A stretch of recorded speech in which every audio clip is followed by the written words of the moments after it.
இப்போ கூட நான் வெளியே எவிக்ட் ஆகி நான் சந்தோஷமாக வந்து நான் படம் பண்ணிட்டு எல்லாம் பண்ணிட்டு இருக்கேன். ஆனால் இன்னைக்கு வரைக்கும் நான் ஏன் எவிக்ட் ஆனு எனக்கே தெரியாமல். இப்போ இந்த கேமில் ஓட்டிங் எல்லாம் தாண்டி நல்லா ஆடுறதை தாண்டி ஏதோ ஒரு விஷயம் இருக்குது. உள்ள யாருக்குமே வெளியே என்ன நடக்க தெரியாது. இது எப்படி போர்ட்ரேட் ஆகிட்டு வருது தெரியாது. உள்ள நடக்கிறது அப்படியே வெளியே வருமானு கிடையாது. அது எடிட் பிளே. திவ்யா ஒரு வார்த்தை ஒன்று கேட்டாங்க, செம்ம வார்த்தை. எல்லாம் பண்ணிடுவாங்களாம், பேட் டச்சும்பாங்களாம். அப்போ நீ இடம் கொடுத்துருக்க, இடம் கொடுத்து அது மேபி லவ்வோ எனிதிங் ஒரு தின் லைன் கேட்டால் சொல்லுவா, ஒரு தின் லைன் சொல்கிறா, என்ன லைனோ தெரில போது. விஜய் சேதுபதி சார் கூட ஒரு சண்டை ஒன்று ஏற்பட்டுச்சுல்ல, அது ஃப்ரெண்டுங்கனால கொஞ்சம் லிபர்ட்டி எடுத்துட்டீங்களோ? ஃப்ரெண்டுலாம் அவர் எதுக்கு சேர் போட்டு கால் மேலே உட்காரணும், பேசுங்கிறீங்க, சண்டை போடுங்கிறீங்க. நான் தான் பண்ணேன், எங்கே பண்ணேன், எதுக்கு பண்ணேன், நான் என் கருத்தை சொல்லி தான் ஆகணும். நான் தப்பானாலும் நான் ப்ரூவ் பண்ண முடியாது. அதுக்கு வந்து அது எதிர்த்து பேச கிடையாது, நான் கருத்தை பதிவு பண்ணேன். இவன் என்ன தான் பண்ணேன் எனக்கு புரியலையே. எனக்கு அந்த வீட்டில் யாரை பார்க்க பாவமாக இருக்குது அப்படின்னா கமருதீனை பார்க்க மட்டுமே தான் பாவமாக இருந்துச்சு. இப்போ ஒருவேளை வந்து பார்வதி வீட்டை வெளியே போயிட்டான்னா கமருதீன் தப்பிச்சாரு. எல்லாருமே பிரஜின் சாண்ட்ரா போக மாட்டாங்க பிரஜின் சாண்ட்ரா போ என்ன சொல்லவே இல்லை. அவர்கிட்ட பிரஜின் வெளியே வந்துருங்க, எஸ் பிரஜின் அண்ணா போறீங்களா அண்ணா, அதுதான் பார்வதி. அடுத்து ஆதிரிக்கு ஒரு ரியாக்ஷனை பாத்தீங்களா, வெளியே வந்துட்டு 24 hours என்ன வாழ்க்கை நீங்க மாத்திட்டீங்க. ஆதிரி பண்ணது நல்லது தாண்டி அவனை சாவடின்னு சொல்லி கொடுத்துட்டு போன மாதிரிதான் இருக்கு. அவன் ஏதோ இப்போ கூட ஏதோ டக்குன்னு சேரை விட்டு விட்டான். இப்போ நம்மகிட்ட யாராவது பண்ண நம்ம டென்ஷன் ஆகல, ஆனால் அவையே டென்ஷன் ஆக மாட்டேற. பார்த்தீங்களா, என்னமோ சிக்கியிருக்கு.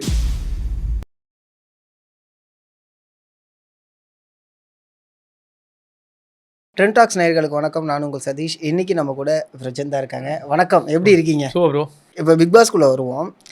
பிரஜன் வெளில போனதுக்கு பிரஜனுக்கு தெரியாது நடக்கிறேன். அதிக காரணம் சாண்ட்ராங்கிற மாதிரியான ஒரு கேள்வி இருக்குது. அதை நீங்கள் எப்படி பார்க்குறீங்க? இல்லை, ஆக்சுவலாக அவங்க உள்ள எவிக்ட் ஆகி வெளியே சொன்னாங்களே, எவிக்ஷன் பிரஜன் வாங்க சேது வந்து கார்டு காமிச்சார். அதுக்கு முந்தின வாரம் நான் வண்டியில் போயிட்டு வந்துட்டேன். இதை விட ஒருத்தன் உள்ள ரீஎன்ட்ரி கொடுக்க முடியுமா? அந்த வீடு 2 வாட்டி கதவுலாம் திறக்காதுங்க சத்தியமா. ஆமாம், நான் வந்துட்டேன். என்னடா இது, ஓகே ஏதோ புதுதல் ஒரு விஷயம் டாடி உஷாராரா என்னமோ தெரில, வந்துட்டேன். ஓகே, கேமை மாற்றணும், செம்மையாக ஆடணும். நம்ம ஏன் போனோம், எதுக்கு போனோம், எல்லாரும் அப்போ என்ன நம்ம சாண்ட்ரா உட்காந்து கிச்சனில் பேசுகிறாங்க அழுதுட்டு. அதாவது நீ எதுக்கு எவிக்ட் ஆகி போகிறன்றது நீ வெளியே போய் பார்க்கும் உனக்கு காரணம் புரியும். நான் உள்ளதே நான் சொல்கிறேன், எந்த காரணமும் கிடையாது, எனக்கு தெரியும் அவங்க சொல்கிறாங்க. ஆனால் அவங்க ஒரு விஷயம் நினச்சி சொல்கிறாங்க. அது என்னன்னா, அந்த துண்டிக்கப்படும் நான் 2 கொடுத்தேன்ல, அது கொடுத்ததுக்கப்புறம் மக்கள் பாயிண்ட் ஆஃப் வியூவில் மக்கள் வேறு மாதிரி ஒரு விஷயம் யோசிச்சாங்க போல இருக்குது. இந்த திவ்யாவோட இஷ்யூ வந்துச்சுல, ஆமாம், இது நீங்க எடுத்துக்கிட்டாங்க. அதாவது ரொம்ப ரொம்ப தலையில் போட்டு யோசிக்க ஆரம்பிச்சிட்டாங்க. நான் சொன்னேன் அது கிடையாது. இப்போ கூட நான் வெளியே எவிக்ட் ஆகி நான் சந்தோஷமாக வந்து நான் படம் பண்ணிட்டு எல்லாம் பண்ணிட்டு இருக்கேன். ஆனால் இன்னைக்கு வரைக்கும் நான் ஏன் எவிக்ட் ஆனு எனக்கே தெரியாமல். ஆடியன்ஸுக்கும் தெரியல. ஆடியன்ஸ் என்கிட்ட கேட்குறாங்க, unfair eviction, okay it's a game, டிஆர்பியாக எடுத்துக்கோங்க. ஓகே, அதாவது அனுப்பக்கூடாத ஒரு ஆளாக வெளியே அனுப்பும்போது தான் அந்த ஷோ வேறு மாதிரி தெரியும். அப்போ தான் கேமை வேறு மாதிரி மாறும். ஓகே, அப்படின்னு எடுத்து எப்படி பிரவீன்ராஜ் அனுப்புனாங்களோ அதுமாரி உங்களை பிரவீன் போனது எனக்கு பெரிய ஷாக்கு. ஏங்க எனக்குலாம் நான் இது வரைக்கும் அதான் சொல்கிறேன்னா, ரிவ்யூ ஓகே, பட் ஆனால் தனிப்பட்ட முறையில் ஒருத்தங்களோட ட்வீட் பண்ணுறதா இருக்கட்டும், பிரவீனுக்கு தான் ஃபஸ்ட்டு போட்டேன் நான். என்னையா பண்ணிக்கிட்டு இருக்கீங்க, நிறைய பேர் இருக்காங்க, அவங்களே யாரையாவது அனுப்பியிருக்கலாமே. இந்த மனுஷன் போராடணும்னு அதான் ஜெயிக்கணும்னு வந்து உட்காந்துருக்கான், இவனை போய் அமைச்சு விட்டீங்களே, அந்த ஒரு வழி இருந்துச்சு பிரவீனு போகும்போது. சேம் அதே நீங்கள் போகும்போது அன்ஃபேர் எவிக்ஷனுங்கிற ஒரு விஷயம் அதிகமாக எல்லோரும் சொல்லப்பட்டாங்கல்ல. அது வந்து அது தெரில. அதான் சொல்கிறேன், ஒருத்தன் ஆடலை அமைதியாக உட்காந்துருக்கேன். அதான் நான் வரும் முன்னாடி ஒரு 10 பீஸ் உள்ளே இருக்குங்க, 10 பேர் உள்ளே இப்போ இருந்துருக்காங்க ஆக்சுவலாக. பட் அது கோவம் கிடையாது. பட் அப்போ இதுக்கு மேலே நம்ம என்ன தான் பண்ண முடியும்? அப்போ இந்த கேமில் ஓட்டிங் எல்லாம் தாண்டி நல்லா ஆடுறதை தாண்டி ஏதோ ஒரு விஷயம் இருக்குது. அது என்னன்னு தெரியாது. அது கேமாக பார்த்துக்கிட்டா ஓகே, அது அவங்க ஸ்ட்ராட்டஜி கேமாக இருந்துட்டு போட்டோம். இந்த சீசனில் உள்ளே போயிட்டு டைட்டில் அடிக்கிறத தாண்டி நல்ல பேரோட எவன் உசுரோட வெளியே வரான்றது அவன் தான் ரியல் வின்னர். அந்த இடத்த நான் வந்து நிறைய பேர்கிட்ட நான் காப்பாற்றப்பட்டிருக்கேன். நல்ல பேரில் நிறைய பேர் சொன்னாங்க, ஐயோ நீங்கள் போனதே இந்த சீசனில் தப்பு, ஆனால் உள்ளே போய் வெளியே வந்ததுக்கு நல்ல பேரோட வர்றதுன்றது ரொம்ப இது. அப்போ இப்போ திருப்பி நான் ஃபேமிலி ஒன்று போனோன்னே நான் ஒரு விஷயம் சாண்ட்ராக்கு ஒரு விஷயம் புரிய வச்சேன், நடந்த விஷயம்னா உள்ள யாருக்குமே வெளியே என்ன நடக்க தெரியாது. இது எப்படி போர்ட்ரேட் ஆகிட்டு வருது தெரியாது. உள்ள நடக்கிறது அப்படியே வெளியே வருமானு கிடையாது. அது எடிட் பிளே. அதுதான் கேம் பிக் பாஸ். ஃபர்ஸ்ட் ஹாஃபில் நல்லவனாக தான், செகண்ட் ஹாஃபில் கெட்டவனாக இருப்பான், கெட்டவனாக இருந்தால் நல்லவனாக மாறுவான். ஆமாம், ஆனால் அது அனைத்துமே கொண்டு போகிறது உங்கள் கையில் தான் இருக்குது, நீங்கள் பிஹேவ் பண்ணுற பொறுத்த இருக்குது. ஆனால் அவ்வளோ கேமரா மாதிரி நம்ம பல விஷயங்கள் பண்ணுவோம், நமக்கு தெரியாது. அதுதான் அந்த கேம். ஸோ அது நகர்ந்து தெரிஞ்சு கடந்து போயிடணும், அவ்வளோதான். உண்மை இதுதான். ஏன்னா நீங்கள் திரும்பி போனீங்களே ஃபேமிலி ரவுண்டில், அப்போ ஆக்சுவலாக கனிக்கிட்ட போய் சாரி கேட்டிங்களே, செம மேட்ரு அது. சீரியஸாகவே செம மேட்ரு. அவங்க என்ன அண்டர்ஸ்டாண்டில் இருக்காங்கன்னு தெரியல, பட் ஆனால் வெளிலேருந்து பார்த்தவங்களுக்கு தேடையில் ஒரு விஷயம் ஒரு தெரிஞ்சிருக்கும். சாரி, அவங்க ஏதோ தெரியாமல் பிரேக் அவுட் ஆகிருப்பாங்க, தப்பு எடுத்துக்காதீங்க, மன்னிச்சிருங்க. ஐயோ நான் புரிஞ்சுக்கிட்டேன், இல்லை சரி ஏதோ இருக்கும், பட் இருந்தாலும் நான் கேட்கணும் இல்லையா, சத்தியம். ஐயோ நீங்கள் எங்கே அதெல்லாம் வேணாம். அதுதான் நான் அந்த எபிசோடு வந்து சேது சார் பேசிட்டு போது இவங்க சொன்னாங்க, இல்லை எனக்கு தெரிஞ்சு நீங்கள் உங்கள் முடிவில் நீங்கள் கேட்குறது நல்லா கரெக்டாக இருந்திருக்கணும். அவங்க உணர்ந்துட்டாங்க. ஏன்னா அந்த இடத்துல இப்போ ஒருவேளை எனக்கு வந்து உங்களை பிடிக்கல, சதீஷை பிடிக்கல அப்படின்னு நினைக்கும்போது, சதீஷ் நல்லது பண்ணாலும் கெடுதல் பண்ணாலும் எனக்கு பிடிக்காது. சும்மா ஒரு ட்ரிகர் பண்ண கிடச்சா போதும். அந்த இடத்துல ஃபேமிலி ரவுண்டு வரும்போது சொல்லி இவங்களும் வினோத் உட்காந்து பாட்டை கண்டுபிடிக்க ட்ரை பண்ணும்போது இவங்க எல்லாருமே உட்காந்து ஒரு விஷயம் பண்ணுறாங்க. அப்போது இவங்களுக்கு என்ன, ஐயோ இதில் மிஸ் ஆயிருமோ, அப்போது கணிக்கு இவங்களுக்கு சின்ன விஷயந்தான், ஒன்றுமே இல்லை, அது அங்கே பேக் ஃபயர் ஆகிடுச்சு. இவங்க தப்பாக எடுத்துக்கிட்டாங்க. அதான் எனக்கு புரிஞ்சிச்சு. திவ்யா விஷயத்தில் நடந்துச்சு. ஆமாம், அந்த கபோர்ட் மேட்டரில் கூட ஒரு பெயினில் இருக்கும்போது திவ்யா அது பண்ணிடக்கூடாது, அது வாண்டடாக பண்ணலை. ஆமாம், அது அங்கே அந்த ப்ளே நடந்துச்சு, அதுதான் அந்த ப்ளே. கரெக்ட். எனக்கு தெரிஞ்சு சாண்ட்ரா அந்த அளவுக்கு எமோஷன் ஆகுனாங்கிறத தாண்டி கூட இருக்கிறவங்க ஏற்றி விட்டா. டு பி ஹானஸ்ட் என்னன்னா, திவ்யா அழுகுறாங்க லிட்டரலாக. என்னன்னா, ஏன் நீங்கள் பேசலன்னு தெரியல, பட் ஆனால் நான் ஃபீல் பண்ணுறேன் அப்படின்னு சொல்லி தான் நாமினேட்டிவே பண்ணுறாங்க. ஆனால் கூட இருக்கிற பார்வதி இல்லை இருந்தாலும் வந்திருக்கணும், வந்திருக்கணும்ல. அதுதான் சொல்கிறேன். நான் உள்ளே போய் சொன்னேன் ஒரே விஷயந்தான், பார்வதி கிட்ட கொஞ்சம் உஷாராரு. ஆனால் நான் சொல்லவே வேண்டாம், அவ என்ன சொல்கிறேன், சாண்ட்ரா செம்ம பிரில்லியன்ட்டுங்க, சரியான பிரில்லியன்ட் பிளேயர். ஆனால் இப்போ நான் போனது ஏற்றுக்க முடியல, அவே ஆகிட்டாங்கல்ல. அவங்க உலகம் குழந்தை நானாக இருக்கும்போது நான் ஜெயிக்க வரும்போது சம்மந்தப்பட்ட நான் உள்ளேருந்து அவள் வெளியே போய் தான் சந்தோஷப்பட்டிருப்பான். ஆனால் என்ன தூக்கிட்டாங்கல்ல, அதானே கேம் அதுதானே. ஆமாம், நான் இருந்தால் சண்டை போடுவேன். 2 கப்பல் உள்ளே போகிறாங்க, ஒன்று உள்ளே போய் குடும்ப சண்டையை உருவாக்க போகிறாங்க. சீரியஸாக இது ஒரு எக்ஸ்பெக்டேஷன் இருக்கும்ல, என்னடா ஒரு கப்பல் உள்ளே போகிறாங்க, ரைட்டு உள்ளே போயிட்டு குடும்ப சண்டையை பேசிக்க போகிறாங்க போல, ஆனால் ஏன்டா இந்த கப்பல் அனுப்புறீங்க அப்படிங்கிற மாதிரி தான் இருந்துச்சு. பட் ஆனால் தெளிவாக உங்களை சரி எனக்கு எவிக்ட்னு சொல்லும்போது எனக்கு கிளியர் ஆகிடுச்சு என்னவா இருக்கும். இதுக்கு ரீசன்லாம் சொல்லவே வேண்டாம். Okay, understood. நம்ம இப்போ வெளியே எப்படி ப்ரொஜெக்ட் ஆகிற ஒரு விஷயம் இருக்குல்ல, அது எனக்கு தெரிஞ்சு நான் ஆன கேமில் எனக்கு பெரிய கான்ஃபிடென்ட். அது அந்த ஸ்டேஜில் போகும்போது மக்கள் கை தட்டினாங்க. அப்போவும் நீங்கள் எவிக்டாக வெளியே வந்தீங்க தெரியுமா, ஏதாவது காரணம் உங்களுக்கு தெரியுமா, என்ன உங்களுக்கு வாழ்க்கை கற்றுக் கொடுத்து கேள்வி வரவே இல்லைங்க. அது எல்லாருக்கும் கேட்பாங்க. அந்த இடத்துல சேது கேட்பார், நீங்கள் நல்ல பீரியட வெளியே வந்திருக்கீங்க. அப்போது அந்த இடத்த நான் வந்து அப்படியே ஒரு ஃபன் மொமெண்ட்டாக க்ரியேட் பண்ணிட்டேன். எனக்கு அதுதான் தேவை. நான் உடையக்கூடாது, நான் உடஞ்சா அவங்க இன்னும் உடைவாங்க. ஸோ நான் உள்ளே போய் ஃபேமிலி ரவுண்டில் சொன்னது அதே தான். திவ்யாவை நீ ஏதோ ஒரு இடத்துல தெரியாமல் யோசிச்சுட்டேன், அவள் திவ்யா தப்பு பண்ணல உண்மையில. அப்போ சாண்ட்ரா சொன்னது, திவ்யா தப்பு பண்ண நான் சொல்லவே இல்லை, நான் ரொம்ப பிளாங்க் அவுட் ஆகிட்டேன், நான் என்ன பண்ணுறேன்னு எனக்கு சத்தியமாக தெரியல. இந்த வார்த்தை திவ்யாட்ட சொல்லியிருப்பாங்க, சாரி திவ்யா, அந்த ஜெயில் விஷயம் கூட எனக்கு புரியுது, ரொம்ப அவே ஆகிட்டேன், கண்ணிக்கிட்ட தான் நடந்திருக்கு.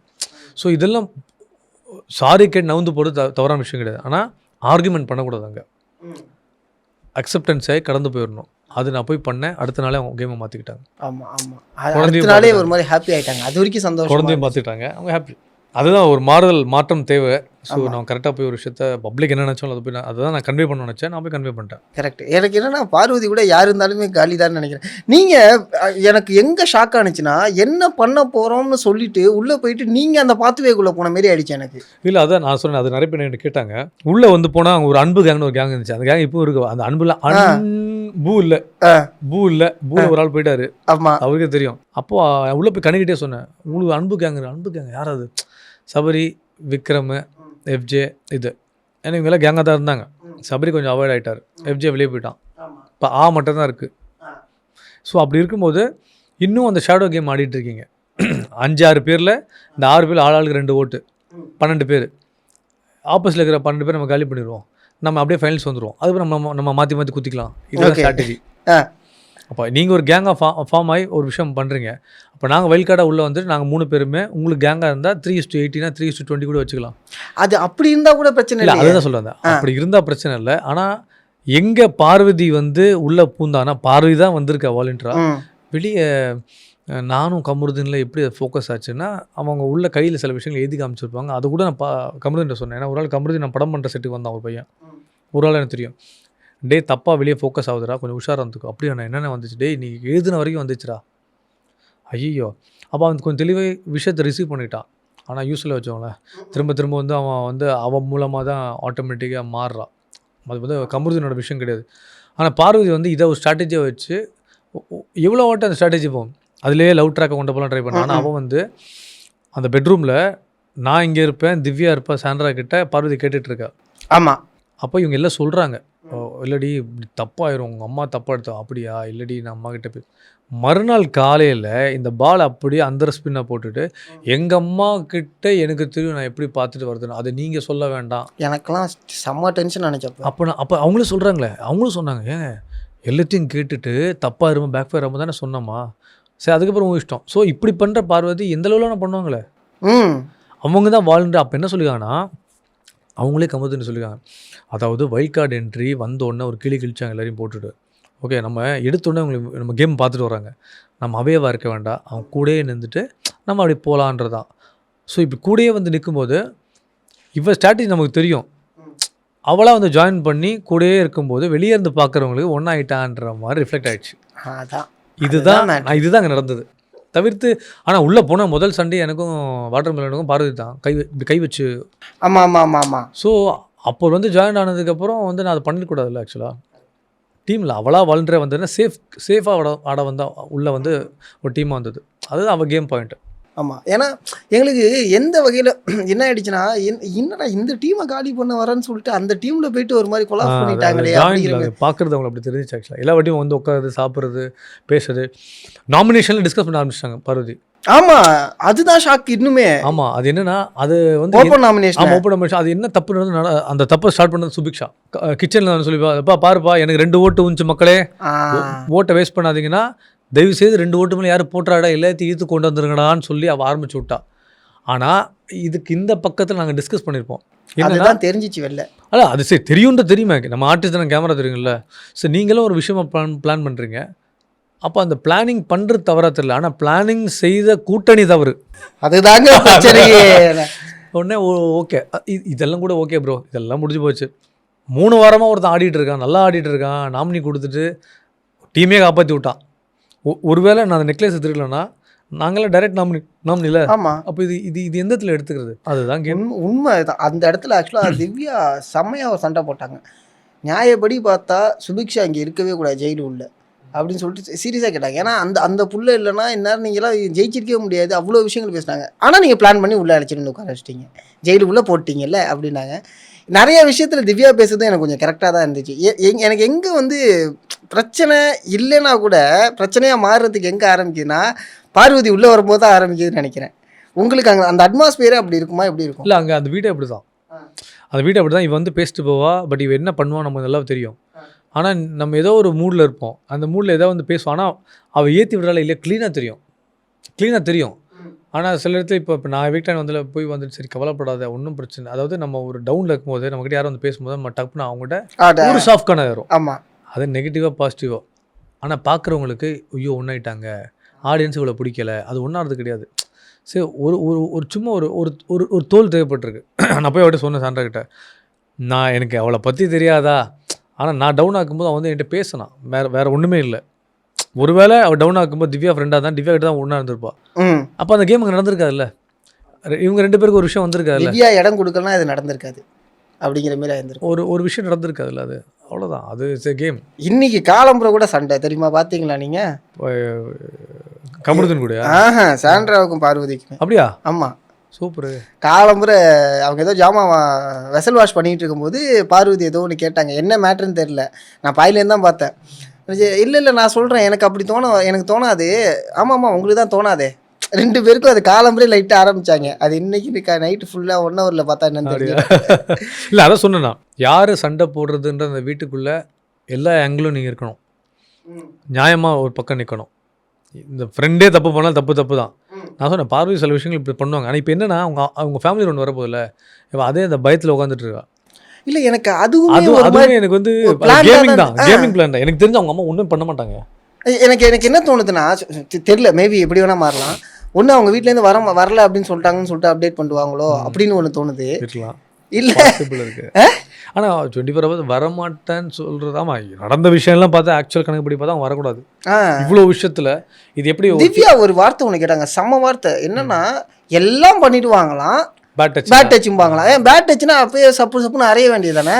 இல்லை, ஆக்சுவலாக அதுதான் திவ்யாவும் சாண்ட்ரா நானும் உட்காரும்போது அது ஒரு மாதிரி அது அவனுக்கே தப்பாச்சு. பேட் டச்னா ஒருத்தன் பெர்மிஷன், அது அந்த வார்த்தை ரொம்ப தவறான வார்த்தை. பேட் டச்னா பெர்மிஷன்லாம் போய் தடுறான் ஒரு விஷயம், ஏதோ கண்டிப்பா ஏதோ டச் பண்ணுறது. அப்போ நீ இடம் கொடுத்துருக்க, இடம் கொடுத்து அது மேபி லவ்வோ எனிதிங், ஒரு தின் லைன் கேட்டால் சொல்லுவா, ஒரு தின் லைன் சொல்கிறா, என்ன லைனோ தெரியல. அந்த தின் லைனை போட்டது யாரு? அதான் அந்த தின் லைனை போட்டு அது கமருதனே கேட்டான். தின் லைன் போட்டு எல்லாமே கரெக்டு. பட் அது நீ வந்து அந்த இடத்துல பேசும்போது ஒன்றும் இல்லை வேண்டாம் அப்படின்னு சொல்லியிருக்கணும். பேசும்போதெல்லாம் பேசுகிறேன். ஆனால் என்னைக்கே அந்த விஷுவலில் பார்வதி கமருதன் போய் அவள் கை பிடிச்சிட்டு பார்த்துருக்கீங்களா? ஃபுல் நாள் இருக்காது. ஸோ இவ சைட்லேருந்து தான் அந்த விஷயங்கள் போகும். ஸோ இது ஒரு கேம் பிளானாக இருக்கிற அவள் வந்து சண்டை போடுற ஒரு இடத்துல வச்சா அது ரொம்ப ட்ரை ஆகி போயிடுச்சு. இப்போ இப்படி மூவ் பண்ணலான்ற இந்த 2 வாரத்தில் அதுவும் பண்ண முடியாது. கரெக்ட், அவன் புரிஞ்சுக்கிட்டான். ஆமாம், அவனுக்கு நல்லா தெரியும். இப்போ மேபி அவன் தப்பாக இருந்தானா வெளியே பப்ளிக் சொல்லுவாங்களே. ஆமாம். ஆக்சுவலி சொல்ல போனால் இப்போ வந்து கமருதீன் கொஞ்சம் புரிஞ்சு கொஞ்சம் நகர்ந்துக்கிட்டு இருக்காப்புல. சொன்னேன் நான் உள்ளே போனேன்னு வந்து கேட்டேன், ஆனால் எப்படி நான் வெளியே இருக்கேன் இல்லடா, நான் எதுவும் சொல்லக்கூடாது. பட் இப்போ நீ ஒரு ட்ராக்ல போயிட்டுருக்கு பார்த்தியா, இதை புட்டிச்சிக்கோ, சேர்ந்துடாத. எனக்கு பாவமாக இருக்குங்க அவரை பார்க்கும்போது. என்ன பண்ணுறது? ஆனால் நான் சொன்னேன், இது நீ கரெக்டாக பிடிச்சோன்னா நீ டாப் 5டா எழுதி வச்சுக்கோன்னு சொல்லிட்டேன். பட் வெளியே தான் அது எப்படி கொண்டு போக போகிறான்னு தெரில எனக்கு தெரிஞ்சு.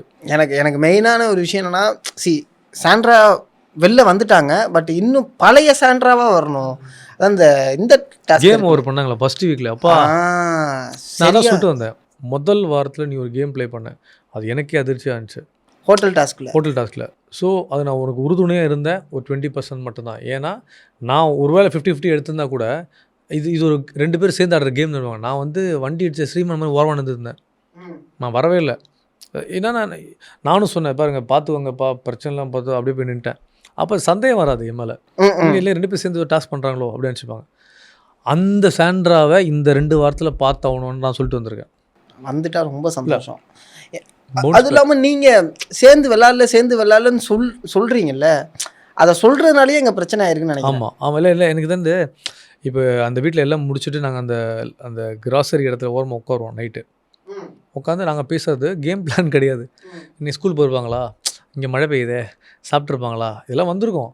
வெளியே இருந்து பார்க்க 2 பேர் ஏதோ பிளான் பண்ணுறாங்க, என்னன்னு தெரில, என்னமோ ஆடுற. அப்படி 2 பேர் சேர்ந்து, ஆக்சுவலாக இதில் 2 பேர் சேர்ந்து ஆடுறவங்க இவ்வளோ ஸ்ட்ராங்காக சொல்கிற ஒரே விஷயம்னா, அவங்களுக்கு கிடைச்ச ஃப்ரீ நாமினி பர்சன் கொடுத்தாங்க. அப்போ கொடுத்தவொன்னே அக்செப்ட் பண்ணல. நான் என்ன சொன்னேன், எனக்கு வேணாம், நீ பார்த்துக்கலாம். இல்லை நான் அந்த கேம் ஆடிட்டேன், நம்ம 2 பேர் சேர்ந்து வந்துட்டோம்ல, கன்ஃபார்மாக நம்மளை என்ன பண்ண முடியாது, உங்களை கண்டிப்பாக அதை ட்ரை பண்ணுவாங்க. கடைசி வரைக்கும் தான் ட்ரை பண்ணாங்க. நான் கேம் ஆடினதுக்கு தனியாக ஆடினதுக்கு அப்புறம் தான் நம்ப ஆரம்பித்தாங்க.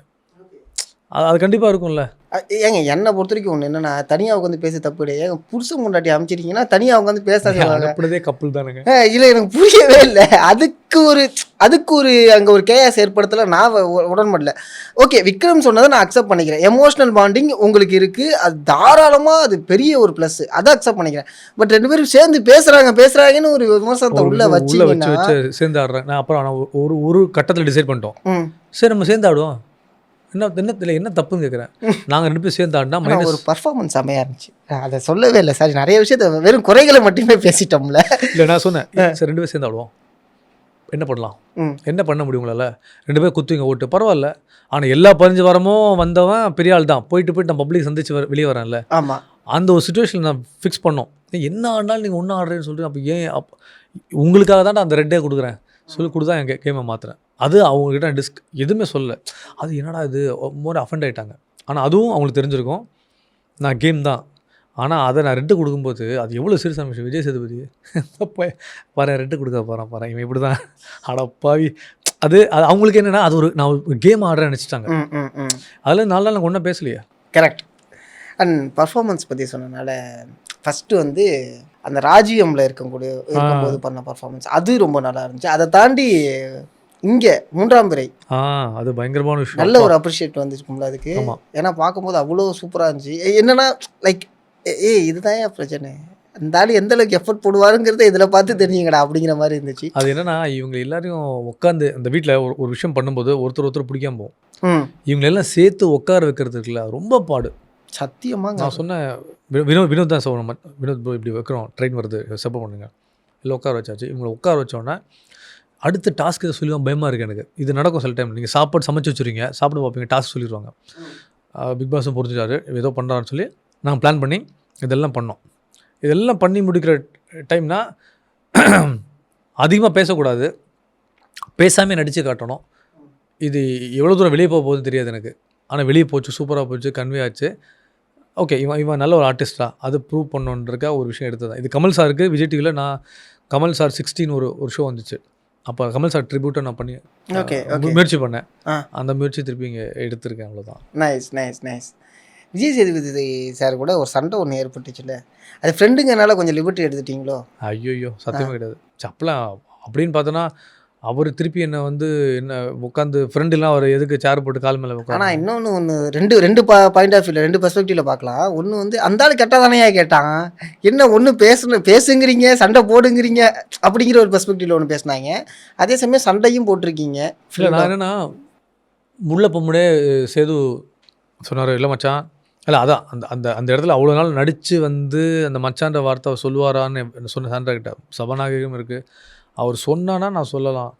அப்போ இன்ட்ரடக்ட் சொன்னேன், என் மச்சான் இப்போ நண்பன் வருவான் பார் அப்படி சொல்லும்போது சூப்பரா. அப்போ நான் சார் தான் கூப்பிட்டேன், இல்லை மச்சான் நான் உள்ளே போவேன், அது நான் வந்து உள்ளே வேறு மாதிரி பேசுவேன், ஷோ முடிச்சோன்னா வேறு மாதிரி மச்சான். சரி சார் தான் சொன்னேன். ஸோ அது ஸ்டேஜ் வந்தப்போ தான் அது பிரேக் ஆகி தான் நாங்கள் இப்படி இருந்தோம். ஆனால் அந்த இடத்துல 1 hour ஷோவில் ஒரு ஹோஸ்ட்டாக இருக்கும்போது அவருக்கு பல இன்ஸ்ட்ரக்ஷன்ஸ் வரும். ஒரு ஆங்கர் எனக்கு தெரியும், அதை இன்ட்ரெஸ்டிங்காக கொண்டு போகணும்ல. அப்போது ஒரு லிஸ்ட்டு போட்டு மளிகை கடை லிஸ்ட்டு மாதிரி வச்சு நான் யூஸ் பண்ண வார்த்தையை. அப்போ நான் வந்து அது டினை பண்ணவே இல்லை. நான் தான் பண்ணேன், எங்கே பண்ணேன், எதுக்கு பண்ணேன், நான் என் கருத்தை சொல்லி தான் ஆகணும். இல்லைனா அங்கே கொடுக்கப்பட்ட டைம் இல்லைனா நான் தப்பாயிடுவேன். நான் தப்பானாலும் நான் ப்ரூவ் பண்ண முடியாது. அதுக்கு வந்து அது எதிர்த்து பேச கிடையாது, நான் கருத்தை பதிவு பண்ணேன். ஓகே, அப்போ பேச விட மாட்டேங்க, இவன் என்ன தான் பண்ணேன் எனக்கு புரியலையே, அப்படி தான் கேட்டேன். அப்பா அது வந்து மேபி அது கொஞ்சம் வாய்ஸை கொஞ்சம் ரேஸ் பண்ணும்போது அந்த டோன் வந்து ஒருவேளை அவர் எதிர்த்து பேசுகிற மாதிரி தோணிக்குமான்னு தெரில. நிறைய பேர் என்கிட்ட கேட்டாங்க, விஜய் சேதுபதி உங்கள் நண்பர்னால நீங்கள் சொல்லிட்டீங்க போல, இது கமல் சாரா? நான் சார் கமல் சாரோ சல்மானோ நாகார்ஜுன சார் யாராக இருந்தாலும் இன்றைக்கி என்ன விஷயத்தை நான் கரெக்டாக நான் தப்பு பண்ணணும்னு நான் ப்ரூவ் பண்ணணும். அங்கே என் இண்டிவிஜுவல் கேம் கேரக்டர் தப்பாயிரும்ல, அது யாராக இருந்தாலும் நான் கேட்பேன். அது நான் கேட்பேன், அதெல்லாம் கிடையவே கிடையாது. நான் இன்றைக்கி அது தப்புலாம் ஒத்துக்க மாட்டேன். நைஸ். என் பதிவு அது உங்கள் பதிவு. ஸோ அடுத்த பிளான் என்ன? அடுத்த பிளான் இல்லை ப்ரோ. இப்போ நான் வெளியே வந்தோடனே எனக்கு ஒரு 3-4 படங்கள் நல்ல ஆஃபர் நல்ல கம்பெனியில் வந்திருக்கு. அதை வந்து நம்ம சொல்ல முடியாது, சூப்பர் அவங்க அனௌன்ஸ் பண்ணுவாங்க. அதனால் அடுத்த கட்டம் இவ்வளோ வருஷம் நம்ம கஷ்டப்பட்டு இந்த பிஸ்னஸுக்கு ஓடுறது இதெல்லாம் ஓடுறது இல்லாமல் ஏதாவது இதில் ஒரு நல்ல இம்ப்ரூவ்மெண்ட்டாக இது நல்ல ஐடென்டிட்டியாக எடுத்து இவ்வளோ நாள் சைக்கிள் ஓட்டினா ஒன்று வீலை பிடிங்கிடுவாங்க, செயினை பிடிங்கிடுவாங்க, பிரேக் இருக்காது. மனுஷன் சிரிச்சுட்டே சொல்கிறாப்புல, ஆனால் எவ்வளோ கஷ்டம் தெரியுமா? அதனால் இந்த வாட்டி வந்து என்னதான் பிரேக்கு போனாலும் ரெடியாக இருப்போம். ஓகே, ஷூ போட்டு நிப்பாட்டிக்கலாம், லாக்கை போட்டுக்கலாம், இல்லை எகிரிடுவோம். ஸோ அந்த தப்பு நடக்கக்கூடாது. தப்பு நடக்காத மாதிரி நல்ல ப்ராஜெக்ட் வெளியே வந்தோன்னா இதுக்கப்புறம் லைஃப் நல்லா இருக்கும்னு ஒரு விஷயம் இருக்குல்ல, அது அனௌன்ஸ்மெண்ட்டாக இருக்கட்டும், ஒரு விஷயமா இருக்கும். இதெல்லாம் மீறியும் தப்பு நடக்கும். அந்த தப்பு முழுமையாக என் கழுத்தில் வந்து கத்தியாக மாட்டக்கூடாதுன்ற மட்டுமே நான் பார்த்துட்ருக்கேன். நல்ல கதையாக பண்ணணும், நல்ல டீம் எல்லாரோடையும் ஒர்க் பண்ணணுன்ற விஷயம். சூப்பர். ஒரு சாரி ஒரு தேங்க்ஸ் சாண்ட்ராக்கு சொல்லணும்னா எதுக்காக சொல்லுவீங்க? சாரி சொல்லணும்னா வெளியே வந்து நான் என்ன சொல்லுவேன்னா, அவங்க எதிர்பார்த்தவங்க நான் கேமில் கண்டினியூ பண்ணியிருக்கணும்னு. ஆனால் ஆக்சுவலாக நான் என் கேம் நல்லா தான் ஆடினேன். ஆக்சுவலாக அந்த வெளியே வரதுக்கு நான் சத்தியமாக காரணமே கிடையாது, அது அவளுக்கும் தெரியும். வந்து எபிசோட் பார்த்துப்பாங்க. இன்னொரு சாரினா அந்த ரெட்டு கொடுத்தது ஓகே, ஒரு அல்பத்தனமான ஒரு விஷயந்தான். ஆனால் அது அது அது இவ்வளோ தூரம் அவளுக்கு ஹர்ட் ஆகுன்ற சத்தியமாக தெரியாது எனக்கு போகும்போது என்கிட்ட சொன்னாங்க, நீ தப்பாக எடுத்துகிட்டு திவ்யா பேசுவோம். இல்லை அந்த ரெட்டு கொடுத்தா எனக்கு வந்து ஹர்ட். அது ஏன் அந்த ரெட்டை கொடுத்தேன்றது கூட அவள் எல்லாத்தையும் சொல்லிட்டு இருந்தா. அதான் அந்த மனுஷன் எவ்வளோ கஷ்டப்பட்டுருப்பாரு, தனி கேம் ஆர்டர் ப்ரூவ் பண்ணாங்க, நீங்கள் எல்லாமே சேர்ந்து பண்ணிட்டீங்கல்ல. ஒருவேளை நான் ஆடுறேன்னு ஒத்துருந்தேன் நான் கொடுத்துருக்க மாட்டேன் சத்தியமாக. எனக்கு வேறு வழியே இல்லை. என்ன தான் ஒய்ஃபாக இருந்தாலும் அந்த டிசிஷன் எவன் எடுப்பானா? ஆனால் நான் எடுத்தேன். ஏன்னா என் கேமை நான் ஆடணும், தனிப்பட்ட யாருன்னு கூடணும். ஏன்னா அவள் என் ஆட்டத்துக்கு எடுக்கிறா, ஒருவேளை அவன் சேர்ந்து ஆடுறீங்க, அவள் வழி என் வழி. இப்போ சொல்ல மாட்டிங்களா 2 பேர் செம்மையாக ஆடிட்டு வந்தாங்க சொல்லுவீங்களா? அதுக்காக தான் நான் பண்ணது. அது மெயின் கேமுக்கு தேங்க்ஸ் சொல்லணும்னா திருப்பியும் அவளுக்கு தான் சொல்லணும் தேங்க்ஸு. நான் போய் உள்ள ஒரு விஷயம் சொல்லிட்டு வந்தேன் டக்குன்னு அதை புரிஞ்சுக்கிட்டு வெளியே எப்படி அதை ஃபோக்கஸ் அதெல்லாம் தெரியாது. டக்குன்னு பழைய சாண்ட்ரா ஃபஸ்ட்டு வீக் மாதிரியே அவள் முயற்சி பண்ணுறான் பவுன்ஸ் ஆகி வரதுக்கு. உடனே அதுக்கு மறுநாளே வினோகிட்ட பேசினேன், கண்ணிக்கிட்ட பேசினா, பயங்கரமாக ஒரு இதுக்கு அதை என்னோட புரிதலை புரிஞ்சுக்கிட்டு அவள் கேம் ஆடி இருக்கான்ற ஒரு விஷயம் இருக்குது. அது பெரிய தேங்க்ஸ் அதுக்கு. Nice nice. அது நான் கடைசியாக நீங்கள் லைக் ஸ்டேஜ்லேருந்து கிளம்பும்போது சாண்ட்ரா அழுதுகிட்டே ஒன்று சொன்னாங்க, கஷ்டப்பட்டு நீ படம் பண்ணிட்டு இருந்த, இனிமேல் அது நடக்காது. அது ஒரு ஒய்ஃபாக தன்னோட ஹஸ்பண்ட் எந்த அளவுக்கு ஸ்ட்ரகிளிங்கில் இருந்திருக்காங்கிற அந்த ஒரு பெயின் தெரியும். எல்லா இதுவும் பார்க்குறாங்கல்ல பாவம். அவர் அங்கேயும் உள்ளே சொல்லியிருந்தாங்க, அவர் பாவம் எதுக்கு வந்தாருன்னா பிரேக்கு தான் வந்திருக்காரு, அவ்வளோ கஷ்டப்பட்டு போராடி வந்திருக்காரு. ஆனால் அது இனிமேல்ட்டு திரும்பியும் பரவாயில்ல. கேமரா பார்த்து சொன்னார், நீங்கள் எனக்கு கவலைப்படாத, இதை விட்டு நான் நல்லா தான் இருக்கேன். அவள் உலகத்தில் என்னடா இப்படி ஆகி போச்சே, என் கூட வந்தார், இப்போ நான் உள்ளே இருக்கேன், அவர் உள்ளே இருந்திருக்கணும், பரவாயில்ல, நம்ம இந்த கதவு சாத்தணும், அடுத்த கதவு இருக்கணும், நம்ம இந்த கதவு சாத்தலையே, நம்ம சாத்த விட மாட்டோம்ல, எப்படியே பிடிச்சி வச்சுருப்போம்ல. ஆமாம், இதுவே பெரிய ஒரு பிளாட்ஃபார்மு. இது நல்லா அமைஞ்சிருக்குன்னு விஷயம் அவளுக்கு தெரியாது, நான் ஃபேமிலி ரவுண்டு போகிறதுக்குன்னு தெரியாது.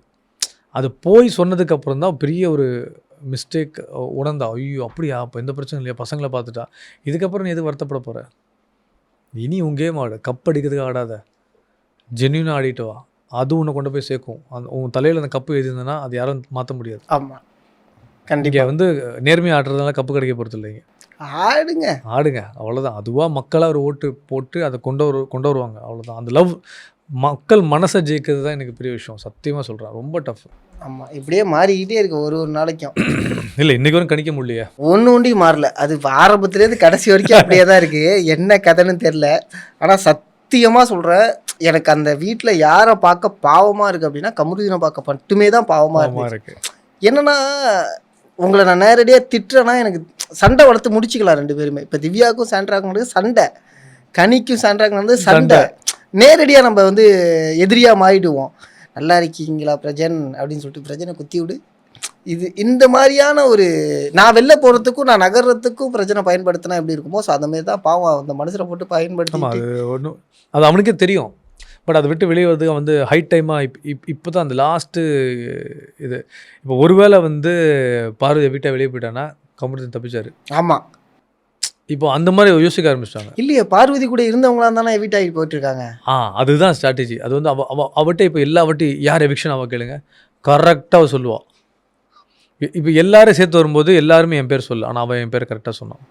யார் வெளியே போவீங்க, நானும் எஃப்ஜே சாண்ட்ரா, எல்லாருமே பிரஜின் சாண்ட்ரா போக மாட்டாங்க. பிரஜின் சாண்ட்ரா போ, என்ன சொல்லவே இல்லை. அவர்கிட்ட பிரஜின் வெளியே வந்துருங்க. எஸ் பிரஜன் அண்ணா போறீங்களா அண்ணா, அதுதான் பார்வதி. ஆமாம், செம மேட்ரு. லாஸ்ட் எவிக்ஷனே எடுத்தீங்களா, லாஸ்ட் எவிக்ஷன் எஃப்ஜேக்கு ஒரு ரியாக்ஷனு, அடுத்து ஆதிரைக்கு ஒரு ரியாக்ஷனை பார்த்தீங்களா, வெளியே வந்துட்டு 24 hours என்ன வாழ்க்கையை மாற்றிட்டீங்க, என்ன லைஃப்பில் மறக்க மாட்டேன்னா எனக்கு புரியலையே. ஆக்சுவலி ஆதிரை பண்ணுறது நல்லது தாண்டி அவனை சாவடின்னு சொல்லி கொடுத்துட்டு போன மாதிரி தான் இருக்கு. ஆனால் ஆதிரைக்கு தேங்க்ஸ் சொல்லலாம். எனக்கு என்ன தெரியுமா, ஆக்சுவலாக எனக்கு எப்படி தெரியுமா தோணுச்சு, ஒன்று கடிக்கு தந்திருக்கலாம், இல்லை கமருதீனுக்கு தந்திருக்கலாம். ஏன்னா அந்த மனுஷன் யாருமே இல்லை நிறைய ரொம்ப வருத்தப்பட்டோம், அவங்க தந்திருக்கலாம், அக்கா பொண்ணு பார்க்கணும் அப்படின்னு. ஆனால் கமருதீன் கூடயும் ஆதிரைக்கு ஏதோ மேபி ஒர்க் பண்ணது கிளாஷ் நடந்துக்கலாம், கனி குழந்தை பெரிய குழந்தை தெரியும். ஆனால் அவள் எதுக்காக பார்வதி கொடுக்கணுன்ற ஒரு விஷயம் இருக்குல்ல, அதுக்கு வெயிட் பண்ணுவோங்கிறீங்க. இன்னைக்கு தெரிஞ்சிடும் நினைக்கிறேன். இல்லை எனக்கு அது ஒன்றும் புரியல. மேபி எல்லாருமே பயம் எக்ஸ்பெக்ட் பண்ணுறாங்க, அது நடக்காம கூட போகலாம், வராமல் இருப்பாங்களான்னு தெரியல, வரலாம். பட் நம்ம ஒன்று யோசிக்கலாம், அதாவது என் பார்வதி அம்மா லெஃப்ட் அண்ட் ரைட் கமருதீன் அம்மா சொல்கிறோம்ல, உண்மையால நான் சொல்கிறேன், பார்வதி அம்மா அது நடக்குமா எனக்கு தெரியாது. அது நடக்கிறதா இருந்தால் டெஃபினெட்லி ஃபைட் பண்ணுவான், கமருதீன் சும்மா விட மாட்டான் கண்டிப்பாக. எனக்கு அவனுக்கு தெரியும். ஏன்னா என்றைக்குமே அவனும் கஷ்டப்பட்டு என்னோட இனிஷியல் ஸ்டேஜ் அவனை பார்த்துருக்கேன், என் பிரதர் மாதிரி. அவன் கஷ்டப்பட்டு வந்திருக்கான், அவனுக்கு அப்பா இல்லை, அம்மா இல்லை, தங்கச்சி மட்டும்தான். அவ்வளோ போராடி வரணும். அவன்லாம் எனக்கு தெரிஞ்சு அவன் ஒன்று ரன்னரப்பாக வரணும், இல்லை டாப் 5 வரணும்னு ஆசைப்பட்றேன். எனக்கு ரொம்ப க்ளோஸு. ஆனால் அவன் வளர்ச்சியை ஒரு ஆள் தடுக்கிறது வேறு, யூஸ் பண்ணுறது இருக்குல்ல, அது அவனுக்கே தெரியும். ஆனால் டைரெக்டாக பார்வதி கமருதீனை பவச்சிக்க மாட்டான். அவன் இப்போ கூட ஏதோ டக்குன்னு சேரை விட்டான். இப்போ நம்மகிட்ட யாராவது பண்ண நம்ம டென்ஷன் ஆகல, ஆனால் அவையே டென்ஷன் ஆக மாட்டேற. பார்த்தீங்களா, என்னமோ சிக்கியிருக்கு, அது அவனுக்கு தெரியும். ஆனால் அவனும் பாவம் ஒரு பொண்ணானால அதை சொல்லக்கூடாது, அசிங்கப்படுத்தக்கூடாதுன்னு நினச்சிட்டு இருக்காரு. கரெக்ட். ஏன்னா அவங்க ஃப்ரெண்ட்ஸ் கிட்ட நான் பேசும்போதுமே எப்படின்னா, கமருதீன் வந்து ஒருத்தர் கூட பழகிட்டார் அப்படின்னா சரி கடைசி வரைக்கும் எது நடந்தாலும் நின்றுட்டே இருப்பாரு. அட்ஜஸ்ட் பண்ணி நின்றுவார் ஆக்சுவலாக. அது நமக்கு பார்க்க ஆடியன்ஸில் தெரியல, யார் கேம் ஆடுறா தெரியும், இவனான். அது இனிமேல்ட்டு 2 வாரத்தை நகர்த்த முடியாது. அஃப்கோர்ஸ் வாய்ப்பே இல்லை. அண்டு சபரி சொன்ன ஒரு விஷயம் உண்மையான விஷயம் என்னென்னா, நான் செட்டுக்கு போகும்போதெல்லாம் பிரஜன் மாதிரி இருக்கேன்னு சொல்லிக்கிட்டே இருப்பாங்க அப்படின்னு. ஏன்னா இந்த மனுஷன் அவ்வளோ எஃபர்ட் போடுவார்னு லைக் எனக்கு தெரியும். நம்ம இதுக்கு முன்னாடி பேசினதில் இருக்கும்போதும் ஒரு படத்துக்கு சின்ன ஒரு ப்ரொமோஷன்னா கூட எந்த அளவுக்கு எஃபர்ட் போட்டு அந்த படம் வெளில வரணும் அப்படிங்கிறதுக்காக அவ்வளோ முயற்சி பண்ணுவீங்க. இந்த இன்னிங்ஸ் இது செகண்ட் இன்னிங்ஸ் தேர்ட் இன்னிங்ஸ்லாம் கிடையாது. இது ஒரு ஓகே வேற ஒரு விஷயத்துக்குள்ளே இப்போ இருக்கக்கூடிய ஜென்ரேஷனுக்கு பிரஜன் யாருன்னு நிறைய பேருக்கு காமிச்சாச்சு. கண்டிப்பாக ரொம்ப பெருசாக எதிர்பார்க்குறோம். கண்டிப்பாக நானும் பெருசாக எதிர்பார்த்துட்ருக்கேன். இதுக்கப்புறம் ஒரு பெரிய ஒரு 2026 வந்து ரொம்ப நல்லாயிருக்குன்ற பெரிய நம்பிக்கை இருக்குது. ஏன்னா எல்லா வாட்டியும் நம்ம மேனிஃபெஸ்ட் பண்ணோம்ல, நடக்கும்னு இவ்வளோ நாள் வேணுனதுக்கு பெரிய நடந்துரும்னு சொல்லி தான் அந்த பிக் பாஸ் வந்துச்சு ஆக்சுவலாக. இந்த வாய்ப்பை நான் வந்து விட்டுட்டேன்னா என்னோட பெருசாக முட்டாள் யாரும் இருக்க முடியாது, பயன்படுத்த முடியாது, யாருமே இருக்க முடியாது. கண்டிப்பாக இதை பயன்படுத்திக்கிட்டு நல்ல வழியாக மேலே வரணும். ஒரு ரன்னிங் ஒரு டாப் ஹீரோஸில் நம்ம லிஸ்ட்டு கண்டிப்பாக இருக்குன்றது பெருசாக நம்புகிறேன்.